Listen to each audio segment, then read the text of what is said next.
Hello everyone. Chapter 4 session 1 हम complete कर चुके। सेशन 2 स्टार्ट करते हैं। Demonstrate the knowledge of distinguish characteristics of entrepreneurship. Entrepreneurship की कौन सी कैरेक्टरिस्टिक्स हैं उनके बारे में पढ़ेंगे। एंटरप्रेन्योरशिप की रिक्वायरमेंट क्या है उसे पढ़ेंगे। एंटरप्रेन्योरशिप डेवलपमेंट क्या होता है उसे पढ़ेंगे। एंटरप्रेन्योरशिप की ग्रोथ कैसे इफेक्ट करती है उसे पढ़ेंगे। ठीक है। फर्स्ट ऑफ ऑल हम सभी को पता है एंटरप्रेन्योर क्या होता है। एक ऐसा पर्सन जो कि नया बिजनेस स्टार्ट करता है मार्केट की रिक्वायरमेंट के हिसाब से अपने प्रॉफिट को अर्न करने के लिए। और एंटरप्रेन्योरशिप क्या होती है? एक ऐसा एक्ट जो कि सेटिंग करता है किसी बिजनेस की प्रोसेस को, उसकी बिजनेस की सर्विसेज को फाइनेंशियली रिस्क लेकर, और उसका मेन गोल क्या होता है? प्रॉफिट अर्न करना।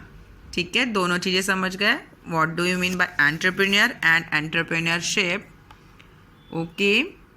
सेकेंड, अब अपन इस डायग्राम को देखते हैं जो कि एक इंटर रिलेशनशिप बता रहा है एंटरप्रेन्योर, एंटरप्रेन्योरशिप एंड एंटरप्राइजेस के बीच में। देखिए, एंटरप्रेन्योर, ये एंटरप्रेन्योरशिप। अगर कोई एंटरप्रेन्योर है और वो कोई नया बिजनेस स्टार्ट करेगा तो ही तो एंटरप्रेन्योरशिप एक्ट आएगा। और एंटरप्रेन्योरशिप के रिगार्डिंग जब वो एक शॉप, कोई मार्केट, कोई कॉम्प्लेक्स कुछ भी खोलेगा तो वो क्या बनेगी? एक एंटरप्राइज बनेगी। तो जो एंटरप्रेन्योर होगा वो पर्सन होगा, एंटरप्रेन्योरशिप उसकी प्रोसेस होगी और एंटरप्राइज उसका आउटकम होगा। मतलब एक पर्सन, उसने एक प्रोसेस किया, मतलब मटेरियल लगाकर एक शॉप खोली, और वो जो शॉप जो फाइनली रिजल्ट दिखाएगी वो उसका आउटकम हो जाएगा, मतलब enterprise.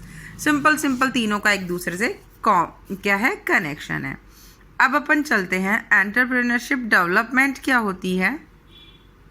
Entrepreneurship development, it is the process of improving the skill and knowledge of entrepreneur to the various training programs and teach business setup and development of the business. It refers to development and polishing of entrepreneur skills, enabling peoples to establish an enterprise and run it successfully.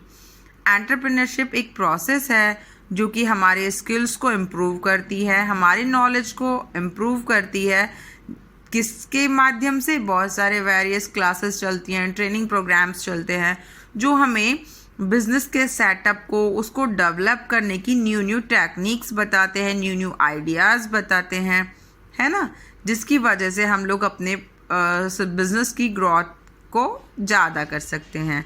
जैसे आप लोगों ने देखा होगा जब पहले starting time पर, बहुत पहले के टाइम पर, जब कोई शॉपकीपर जब शॉप बनी हुई होती थी तो वो अपनी जो चीज़ें होती थी ना उनको कैसे शो करते थे? वो सिंपल, जैसे अपने पास कोई टकर होते हैं ना, उनसे, जैसे कोई मान लो क्लॉथ की रेडीमेड की शॉप है तो वो टकर से टक कर देते थे, है ना। तो हम सामने वाले इंसान को ये पता चल जाता था कि यहाँ पर कपड़े मिलते हैं। तो ऐसा नहीं है कि वो उसकी विंडो ड्रेसिंग करते थे, उसको चेंज करते थे according to design, according to fashion. ठीक है, ऐसा कुछ नहीं होता। लेकिन आजकल जो न्यू टेक्निक एस्टेब्लिश हुई है, लाइक मॉडर्न एज के अकॉर्डिंग हम लोग देखते हैं मॉडर्न विंडो ड्रेसिंग की जाती है। विंडो ड्रेसिंग मीन्स आप लोग सभी बाहर जाते हैं शॉपिंग के लिए, आपने देखा होगा बहुत बड़े बड़े मॉल्स और जो शॉप होती हैं उनके वहाँ पर डमी पीसेस रखे हुए होते हैं और उनको कुछ न्यू, लाइक फैशन के रिगार्डिंग कुछ नया आइकॉनिक बनाया हुआ होता है कि आज के ट्रेड में क्या चल रहा है, तो उसको कुछ ऐसा पहनाया हुआ होता है जिसको देखकर कस्टमर उसकी तरफ अट्रैक्ट होता है तो वो उस शॉप पर आएगा। तो सपोज कीजिए वो पूरी ड्रेस लेने के लिए आया, लेकिन उसे ड्रेस नहीं पसंद आई तो एटलीस्ट कुछ तो पसंद आया होगा, कुछ तो ले जाएगा। तो उससे क्या हुआ? उसका प्रॉफिट बढ़ा, मतलब उसने अपने एंटरप्रेन्योर स्किल का इस्तेमाल किया। ठीक है, जो कि पीपल और बिजनेस के बीच में कम्युनिकेशन को एस्टैब्लिश करती है और उसको सक्सेसफुली रन कराती है। ठीक है, आगे बात समझ में। नेक्स्ट अपन बात करते हैं factors that affect entrepreneurship growth. ऐसे कौन कौन से फैक्टर्स हैं जो कि एंटरप्रेन्योरशिप की ग्रोथ को अफेक्ट करते हैं? सबसे पहला देखिए इकोनॉमिक फैक्टर। अगर आपके पास पैसा है तो बच्चों तभी तो आप कोई नया बिजनेस स्टार्ट करना चाहते हो। सपोज कीजिए कि आप लोग तो बहुत बड़े बिजनेसमैन बनना चाहते हो, लेकिन उसके लिए आपके पास रॉ फैक्ट्स, मनी, स्पेस, सभी चीज़ें होनी चाहिए, और इन सभी चीज़ों के लिए इकोनॉमिक फैक्टर यूज़ में आता है। तो अगर आपके पास पैसा है तो आप अपने बिजनेस में ग्रोथ कर सकते हैं। Second, social factor. Social factor बोलता है कि आप जिस जगह पर आप अपना बिजनेस स्टार्ट करने जा रहे हैं वहाँ पर आपका जो सोशल स्टार्डम है वो बहुत अच्छा होना चाहिए। मतलब आपका किसी से झगड़ा नहीं होना चाहिए, आपकी वहाँ पर जो इमेज है वो बहुत, गुडविल जो आपकी है वो बहुत अच्छी होनी चाहिए।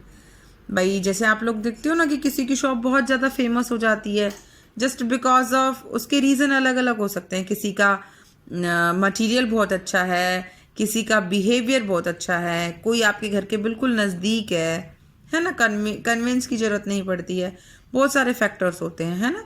तो वैसे बेसिकली अगर अपन देखें तो किसी का बिहेवियर अच्छा है और वहाँ उसके जो वो जो गुड सप्लाई करता है वो बहुत अच्छी क्वालिटी की होती है। दैट्स वाई सोशल फैक्टर भी इस पर अफेक्ट करता है कि एक ने उस शॉपकीपर की तारीफ़ की, दूसरा भी करेगा, फिर तीसरे ने की, तो ये एक सोशल फैक्टर बन जाता है कि हाँ वो शॉपकीपर बहुत अच्छा है। ठीक है, तो अगर आप दूसरे से तारीफ़ सुनोगे तो आप एटलीस्ट एक बार तो आप भी जाकर देखोगे, हम भी जाकर देखते हैं कि वो शॉपकीपर कितना अच्छा है। ठीक है, और थर्ड जो लास्ट पॉइंट ग्रोथ को अफेक्ट करता है, साइकोलॉजिकल फैक्टर है। साइकोलॉजिकल फैक्टर मतलब लोगों की सोच बन जाती है।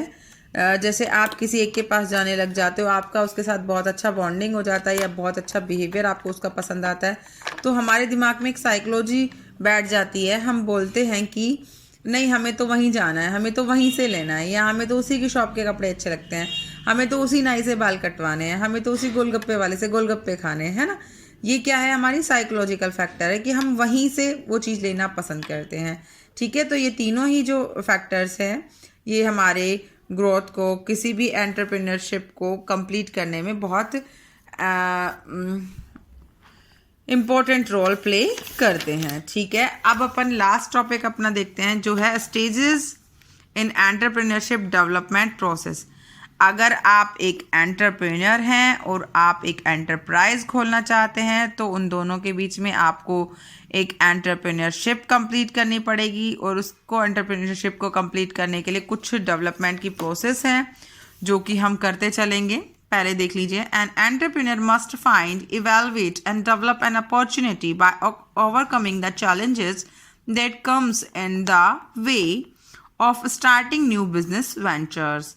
कोई भी एंटरप्रेन्योर होता है वो क्या करता है, फाइंड करता है कुछ न्यू आइडियाज़ को, इवेलुएट करता है अपनी पोजीशन को, अपनी रैपो को, और सोचता है कि मुझे और कुछ नया क्या करना चाहिए। अगर उसे कोई अपॉर्चुनिटी मिलती है लाइक ओवरकम करने का, जैसे कि सपोज कीजिए आपकी जो शॉप है वो बिल्डिंग मटेरियल से रिलेटेड शॉप है, और आपकी शॉप के जस्ट सामने जो शॉप है वो भी इसी चीज़ से रिलेटेड है।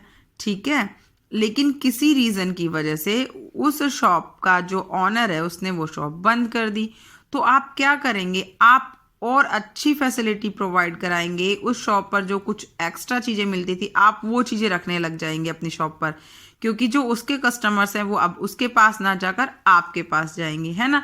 तो ये एक आपको अपॉर्चुनिटी मिली है, इस चैलेंज को आप एक्सेप्ट करें। आपको थोड़ा हार्डवर्क तो करना पड़ेगा, लेकिन आप इस चीज़ को करेंगे तो आप बहुत ज़्यादा प्रॉफिट अर्न कर सकते हैं। तो मतलब इस तरीके के कुछ न्यू आइडियाज़ हम अपने बिजनेस वेंचर में इन्वॉल्व करते हैं। तो ये क्या होते हैं, एंटरप्रेन्योरशिप की डेवलपमेंट की प्रोसेस होती है ना। अगर सपोज करो किसी को हमारे मटेरियल में कोई प्रॉब्लम आई तो हम उसे सीरियसली हैंडल करें। हम ऐसा ना सोचें कि इसे आई तो आई, दूसरा कोई ग्राहक आएगा वो ले जाएगा, इसको मत आने दो। ठीक है, ये क्या होता है, ड्रॉबैक होता है। अब अपन उसकी कुछ प्रोसेस की स्टेजेस देख लेते हैं। सबसे पहला, अगर हम कोई भी एंटरप्रेन्योरशिप स्टार्ट करते हैं तो उसका सबसे first stage identification and evolution of opportunity. अगर हमें कोई अवसर मिलता है कुछ नया करने का तो उसे आइडेंटिफाई करें और इवेलुएट करके अप्लाई कर दें। Second stage, development of the business plan. हमें अपने बिजनेस को आगे बढ़ाने के लिए कुछ नई नई क्रिएटिविटी करनी पड़ती है। तो वो क्या है? Create a new venture product on market, कुछ नए नए प्रोडक्ट को टाइमली लॉन्च करना अपने शॉप पर, अपने बिजनेस में, ताकि जो जितने भी कस्टमर्स हैं वो आपके मार्केट को लेकर, आपके शॉप को लेकर अट्रैक्ट हो, आपके प्रोडक्ट को लेकर अट्रैक्ट हो। भाई कोई तो क्वालिटी होनी चाहिए ना। आप हमेशा से एक ही चीज़ बेचते रहेंगे तो लोग भी कुछ नया चाहते हैं, है ना। जैसे हम लोग, फैशन भी तो हमारा बदलता रहता है ना। अब हमें ऐसे बाल कटवाने हैं, अब हमें ऐसे कपड़े पहनने हैं, ठीक है।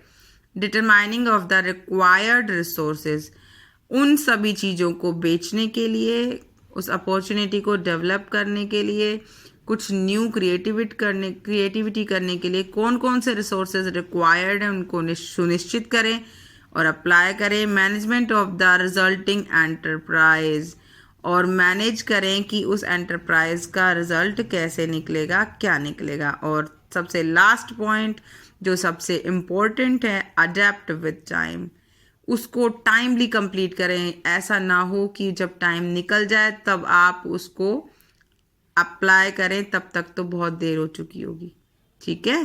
होप सो कि आपको वीडियो पसंद आई होगी। अगर कोई चीज़ समझ नहीं आई हो प्लीज़ मुझसे पूछ लीजिएगा। अपना वर्क टाइम से करो, घर में रहो, सेफ रहो।